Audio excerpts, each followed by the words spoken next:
you for joining me today for our Indigenous Entrepreneurs podcast. Today I have Aaron, what is your last name? Aaron Diaz. Aaron Diaz with us.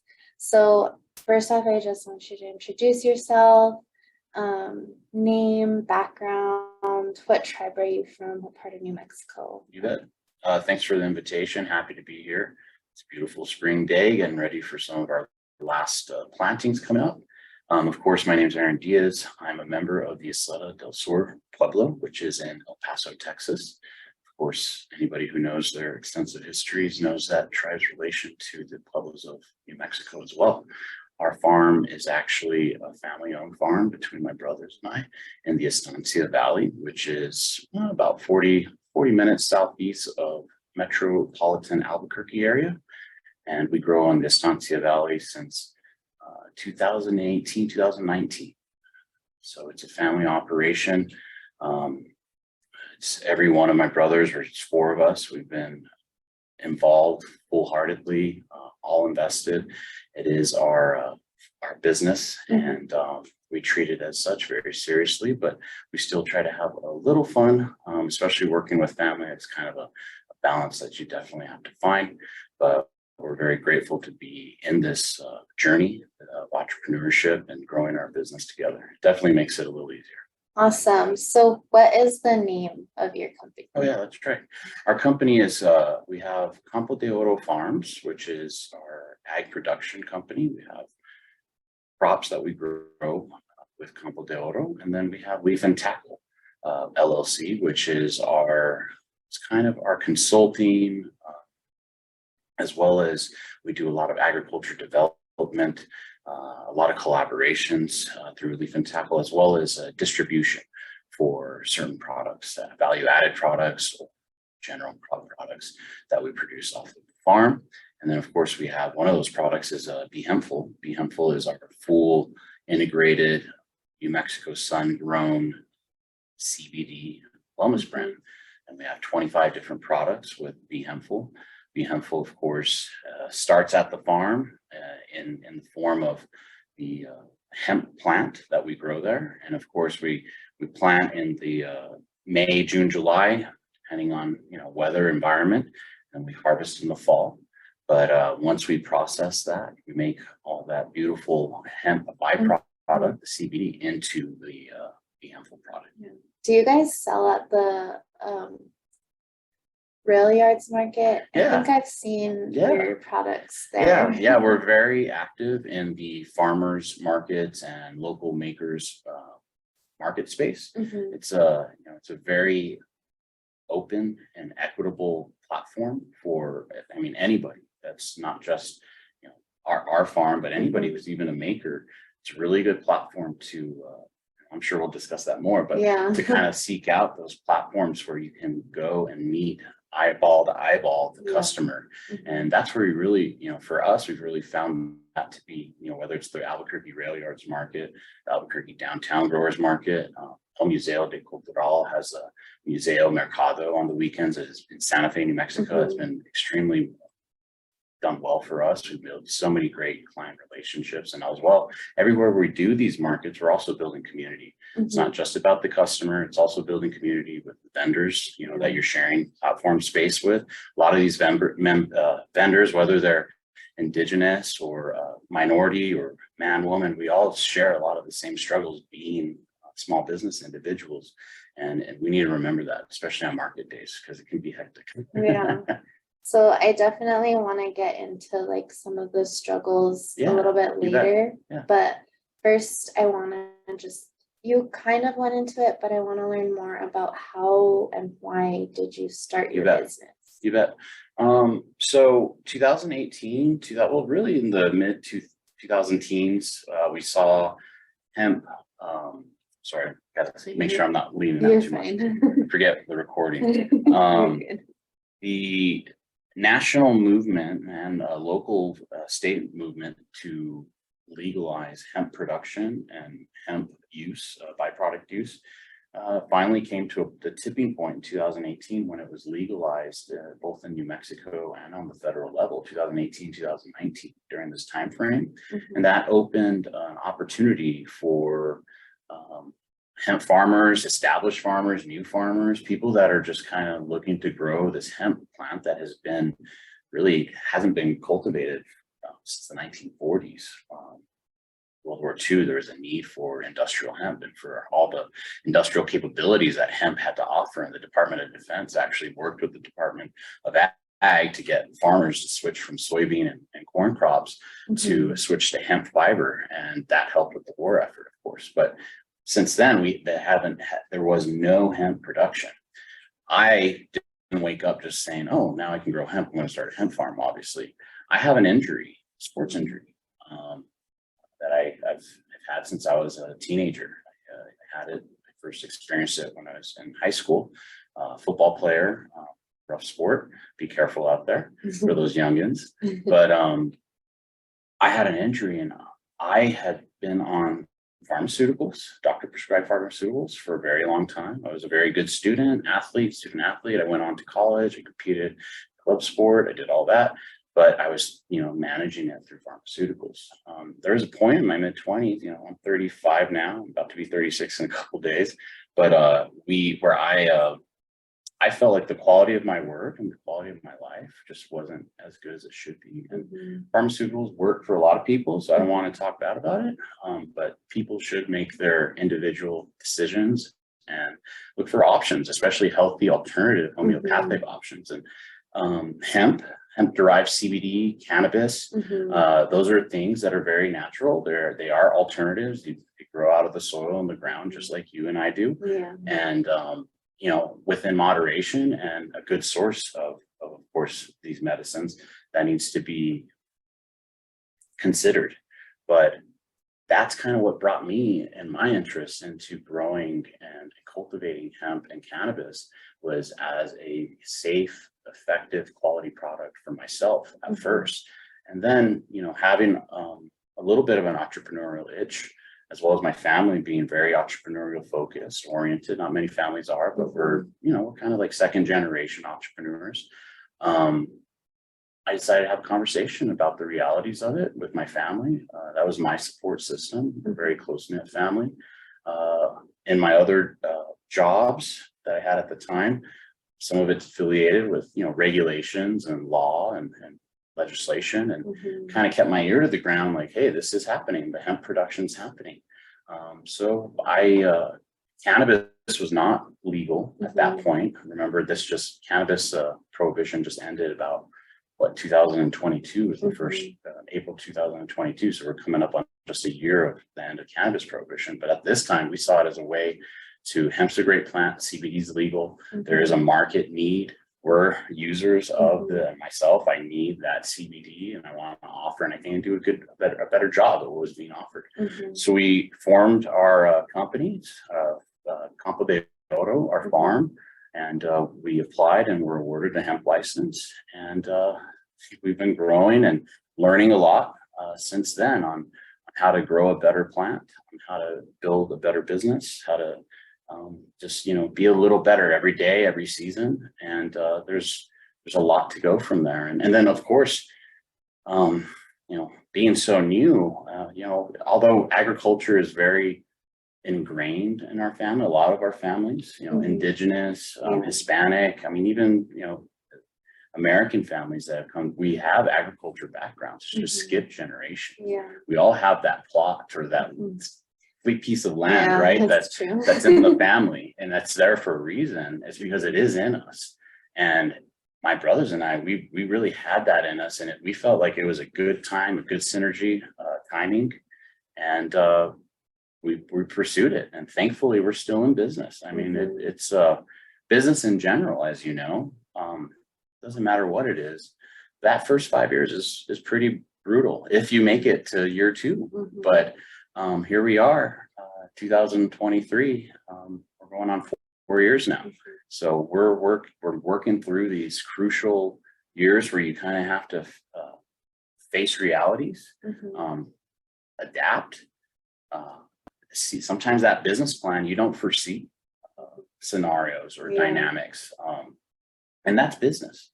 But it's all about adapting as well, and having a good support team. And if you don't have a good support team, identifying those resources like UNM Rainforest, IPCC Entrepreneurs Complex, a lot of local, regional economic institutions out there. But seek those sources out and just have a simple conversation and keep that student mind and orientation. Doesn't matter how experienced you are, we all have a little bit to learn. Yeah, it's true. Entrepreneurs are always learning. You have to. You have to. So how is your business registered? Like, are you a sole proprietor, LLC? So our Ag Productions LLC, as well as our Leaf and Tackle entities is an LLC. So we do organize everything by the LLC with, of course, the New Mexico Secretary of State's Corporations Office. Yeah. And I recommend somebody that's thinking about getting out there and starting that business.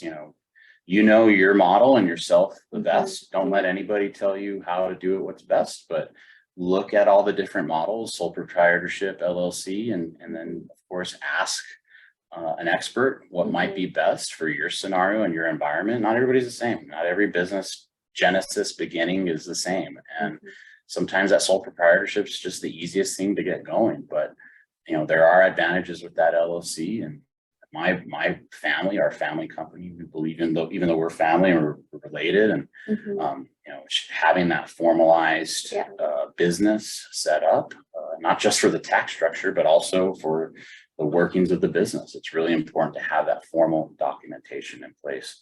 And then of course you have amendments within that LLC. You can outgrow that LLC. Many companies do. You grow into a C Corp and an S Corp. I mean, there's many different levels. But here we are, we're still, itching away on our hemp farm, and I'm sure that's many years away. But that's why we decided LLC is the best basic form of formal, I guess, business organization. And of course the amendment process and protections, the limited liability protections within it. That's really important for any operation to really have, especially, I mean, for a farm operation, we need to have definitely those kind of separations between the private and the public. Yeah. So you've been in business for 5 years now? Yeah. So what are some of those like barriers or struggles that you encountered over those 5 years regarding starting and then growing? Can you share anything? Yeah. I mean, just starting a business and having everything lined up, and then, first of all, having the courage to have that idea. Yeah. I think any entrepreneur, whether you're selling kids' toys made from recycled plastic bottles, good idea.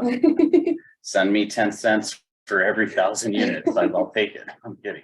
But whether it's that idea of the kids' toys from recycled plastic bottles, or hemp CBD products, or unique fashion made from reused, upused, recycled denim. It all takes the idea, but the action behind the idea. So be courageous and look for inspiration. It's not just, oh, this is a great idea, I know there's a market need, but go there and feed that creativity and feed that courage. That's really what's important, to take that first leap. And then once you're taking that leap, obviously you need that business plan. So that business plan is first and foremost. Business plan doesn't have to be like, look, it's coming out of UNM Anderson.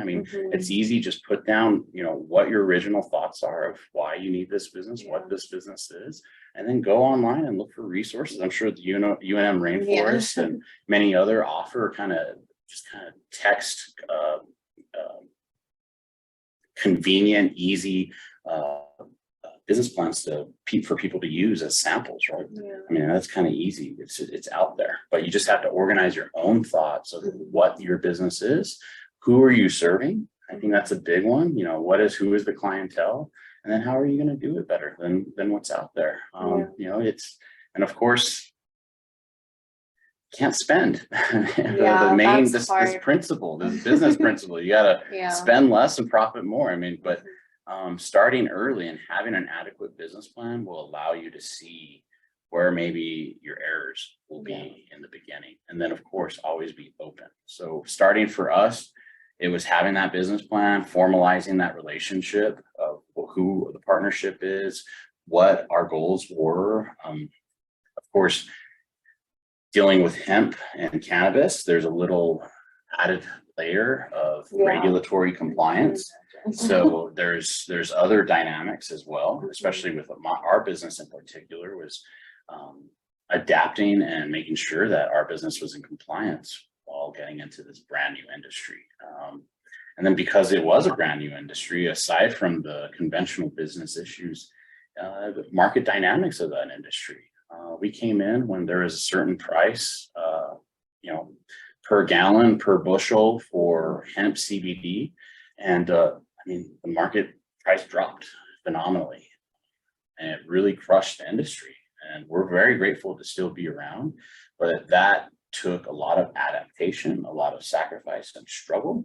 And thankfully though, there are resources out there if you seek them, especially as an Indigenous entity, an Indigenous small business. Your tribe might be able to help you. Tribal affiliated economic development institutions, engines, lending institutions, they're there as well. So we found that just having kind of creative capital opportunities was helpful. And that really allowed us to weather some of those storms that came for us specifically because of the hemp kind of market crash at the bottom. But through that, we've been able to weather it, and we're going on into, like I said, our 4th, 5th year. We're active every weekend at many markets selling hemp, Be Hempful as the product at all these different markets up and down the Rio Grande Valley, all the way into El Paso, Texas. We're very active up and down that Camino Real. And it's really reflective though of the product and who we are. I mean, we're born and raised in Las Cruces. Our pueblos in Isleta, Del Sur, and El Paso, but our ties to northern New Mexico and New Mexico, I mean, this is all one big land and one people. And it's really great to kind of get out there and see all of our different communities and see how Be Hempful is being received. And I always tell somebody, because they always, it's a CBD salve. Our grandmas made some sort of special salve, remedio, or some sort of salves, in many cultures. It's all natural, and it's natural, and it's not gonna wear on your liver. It's just there's many things out there, and do your research. But the salve, like I have a customer come up and they'll just say how they're just grateful for the relief. They know it's not a miracle thing. It just helps them get through the day. And when we're out there in the farm, when we're out there working, doing the work to grow that plant with the right energy, with the right balance of energy and soil and sunlight and nutrients and water, that really, we think about those times, and that makes a big difference on why we do what we do. So that having that why is really important, and to not just get caught in, all right, here's my task list today. I gotta get this. Remember all that, but remember your why, and be open, like your eyes and your ears to those customers and the community talking back to you, and they'll remind you of your why. And that's that inspiration too, to keep mind of. So you're selling at markets right now. Do you have the brick and mortar store at all? So we do not have a brick and mortar store. We do like the downtown Growers Market in Albuquerque, an occasional appearance at the Albuquerque Rail Yards Market, and a few other markets throughout the state. We as a business, because we farm, and a majority of our time is spent farming, we have made a business decision not to go into a brick and mortar at this point. Of course, if an opportunity or market demand, maybe even wholesale or something. We like to do a lot of wholesale. Not a lot, but we like to be open to wholesale. So we are available in a few dispensaries, as well as Be Hempful is fully available at the new Indian Pueblo Cultural Center's Rainwater Wellness Spa. That's opening very soon. So we do a lot of relationships, and we pick who is going to be a good fit to retail to the Be Hempful customers. Our Be Hempful wellness brand. So that's kind of how we chose to go about it. But we're very aggressive at farmers markets. I mean, it's no rest for the wicked. I mean, remember that you're getting into entrepreneurship and you're pursuing this journey. You got to show up, and sometimes you got to show up every day. And, you don't get that Friday through Sunday weekend off if you're an entrepreneur. You don't. I mean, sometimes that water main busts and you got to go to work in the morning, or you have a customer who's not happy with the nice order that they place, that is a significant order, you got to go customer service when they want. So it's the journey of the entrepreneur, and you got to be open to showing up and doing it every day, every second, because remember your why, and remember why you started that business and that journey. Yeah. You mentioned some resources that helped you when you were doing your business plan. Yeah. Do you want to share those with? General templates are out there. So you can start with just finding general templates like at UNM Rainforest. Check in with your economic development offices. If you're tribal, your tribe does have economic resources and development professionals. If they don't, reach out to the other institutions like the Indian Public Cultural Center is developing the Entrepreneur Complex. It's excellent resource for Pueblo entrepreneurs, but really Indigenous entrepreneurs in general. UNM Rainforest and your tribal engagement division, of course, I'm sure offers plethora of resources. For us in particular, we linked up with a few of our tribal financial resources that kind of helped us get through certain situations during COVID. Of course, our business started a year before COVID, so it was double trouble. It was a very difficult to establish and get that route to establish.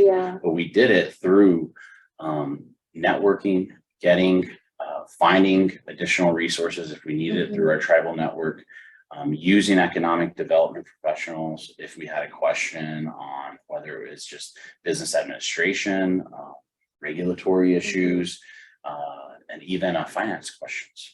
It doesn't even have to just general finance questions of I have this, I need it at this, what should I do with this? And of course, in dialogue, whether all parties engaged may or may not know the answer in dialogue. And a lot of the time that answer will reveal itself too. So be open to dialogue. But we are blessed uniquely, where I kind of mentioned we're second generation entrepreneurs. Having that real strong entrepreneur background in our family, accessible to us as well, was really key on having that to ask that advice, whether this was a good idea or a bad idea. Of course, don't go to Google to be your lawyer and accountant all the time. Find professionals that are those professionals that will work with you, but it is definitely worth to find an attorney and find an accountant that you have at the inception, or your business is starting to hit a certain marker and you're growing. Make sure you have those professionals as well as part of your team, because a lot of the time you're going to avoid costly mistakes in the future if you just have that professional's key advice. And one billable or 2 billable hours is a lot better than a whole episode. That's good advice. I know when it comes to like legal matters as well as accounting matters, that's probably one of the most intimidating things for any entrepreneur, because you might not have the background and the experience, but then you also might not have the money to pay for that. But I think that's really good advice, that it's better to pay for 1 or 2 hours to do it right, to get it done, than to just say, oh, I can do it myself, and then make a mistake, or even be missing out on like, who knows, tax breaks. You are missing it. I mean, until you get people that's their thing, that is what they love. They love it a little more than you love planting hemp or whatever it is that you do. They love accounting and law. You should definitely consult with them, and they're going to save you in the long run. They will. And if you don't have funds for those professionals at the beginnings, there are, resources out there. I mean, there's, I think the New Mexico Bar Association, they have to do X amount of free legal advice, and they will connect you with certain legal organizations that might have pro bono lawyers to offer that legal advice. I know SCORE New Mexico, they're a very good resource for all small business owners, even those who are thinking about it, that they can hook you up with pro bono legal and accounting services. So it's there. You just got to look. Networking is a superpower. I mean, it's networking's the internet. I mean, the internet, we are the internet. That is what it is. We network and you connect with people, and everybody has something to offer, and we're all students learning from each other. And we can all get to that destination together if we're just open, right? If we can just be open. Yeah, and UNM Rainforest Innovations, we can serve as like we call ourselves a super connector. We help connect in. But I'm wondering if you can just speak a little bit more into that, how you went about seeking out those resources, because I also think that is something that entrepreneurs struggle with, is finding the right resource, and then also not getting so overwhelmed with the laundry list of people that they could seek out. Private, obviously your own private capital, that's where it's just, everything starts with capital. Some initial overhead costs are higher in some businesses versus others. So you also, in your business plan formulation, you need to have a realistic assessment of what are those startup costs. That's what, that's, I guess, the buzzword, the official academic word, the startup costs of that business. And then assess how much private capital, your own capital, investment capital, other, pooled grants, whatever it is, find where that gap would be filled with your anticipated startup costs. But having access to capital and organizing that capital is really, that is probably the biggest thing. And depending on what those startup needs and costs are, they're going to be variable on what that business is. So I knew, for me, I had a dream of having a hemp or cannabis farm one day individually, me, but I knew I couldn't do it on my own. I know myself, but I have a very close network. My family were very close. And I knew that I could probably pull it off if we did it as a family. Together, and this is where I say I'm very grateful that my family were very similar and tight knit this way, that they also believed in that dream, and we're pursuing that dream together. And that dream is becoming more and more reality.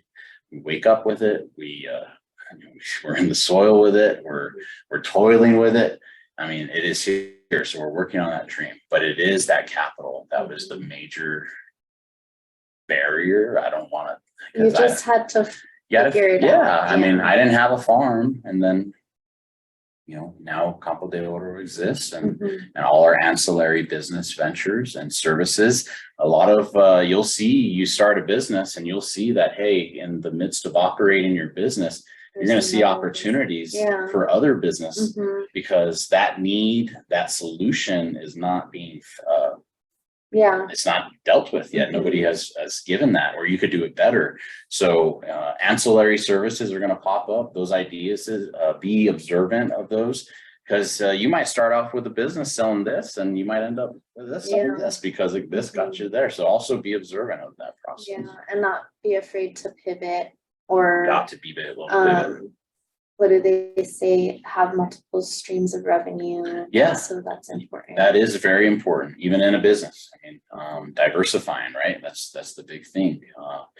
Even in our business, from a perspective, two perspectives. There's just from the business perspective, diversifying the crop portfolio makes sense, because not every crop is going to be the best. Not monoculture or just growing one crop is the best for the soil and the environment either. So at our farm, we really try to intersect these two kind of ethics. And that's why we're trying to diversify our crop rotation and portfolio to where we're not only growing hemp, cannabinoids, but also trying to grow more food for food security of our local food valley, and of course our regional New Mexico food bank and our food network. So that really and it helps the land as well when you're growing more than just one crop. It's we've got to expand as an agricultural practice, growing more than just one crop. It's good for the land, it's good for your local food security, and it's better for your farm. But you got to make sure it's still a business, and you gotta have your business plan with your selected right crop portfolio where it is synergistic and it works together, and you have that outlet of where you're selling those excess crops that aren't the hemp plant. I'm talking in my family situation. got to find where those farmers markets are going to be key, you know, if you are diversifying profit portfolios. But yeah. So what are your goals for like the next 2 years? Where would you like your business to be? Yeah.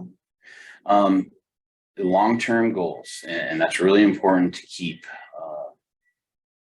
your eye on that marker, because those long-term goals give you your monthly goals, your weekly goals. You know, everything is moving towards that long term, and we're very fortunate to be grasping and attaining some of these goals we've placed for ourselves. May not be big for some people, but you know, being a part of the Regular Arts Market, being a part of the Albuquerque Downtown Growers Market, being part of all these very intimate, very professional, these are community treasures. To be part of them, that was a goal for us, because we knew that we didn't want a brick and mortar. Yeah. We knew we didn't want to participate, and there's a lot of risks in brick and mortar, especially around you know, hemp or cannabis They're stuff. popping up everywhere. They're everywhere, and it's economic development. That's, you know, it's the free market, right? You know, but that's not our cup of tea. That our business's plan. That's not in our plan right now.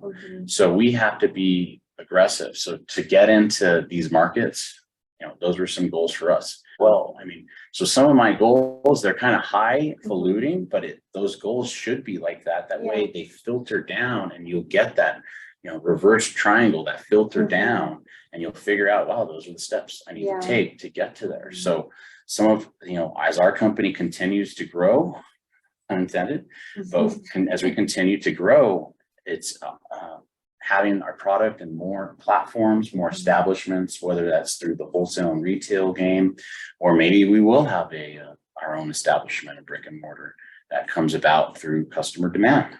Because I can't tell you how many times at these markets, where are you located, so I can come and buy more. So, you know, there's a point as well to where you have to listen to the customer, and sometimes that customer will also have influence on maybe what some of your goals should be as well. And that is very insightful in its own, just for not just my company's goals, but anybody that is dealing with customers. You know, I don't think it's necessarily the old adage, customer's always right. Yes, but I think it's more listen to the customer in a little more nuanced way, because they're telling you exactly what is wrong, or there are inadequacies in their customer experience, not necessarily with you, but what they're looking for. And they're going to tell you what they want. So just the ears, the eyes, be open.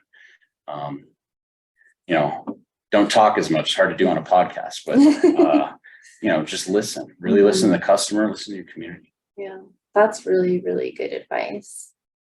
Any last words that you want to give to someone who's thinking of pursuing entrepreneurship, whether they're Indigenous, non-Indigenous, but they haven't taken the leap yet? Yeah. You know, intent is everything. You know, your why, that intent. Why are you doing it? Really be solid on that. If you're not solid on that, keep doing what you're doing with your regular modus operandi, your MO, what you're doing, your modus operandi. But if that intent keeps burning, commit to that intent and make that skill, make that product, make that service better than it was yesterday. Use the resources around you. Start with what you have, but there's resources around you, whether you're Indigenous or not. Of course, our Indigenous community is very small and tight knit, but we have some great resources that are available for us, especially here in the Middle Rio Grande Valley, up here, Albuquerque, Santa Fe area.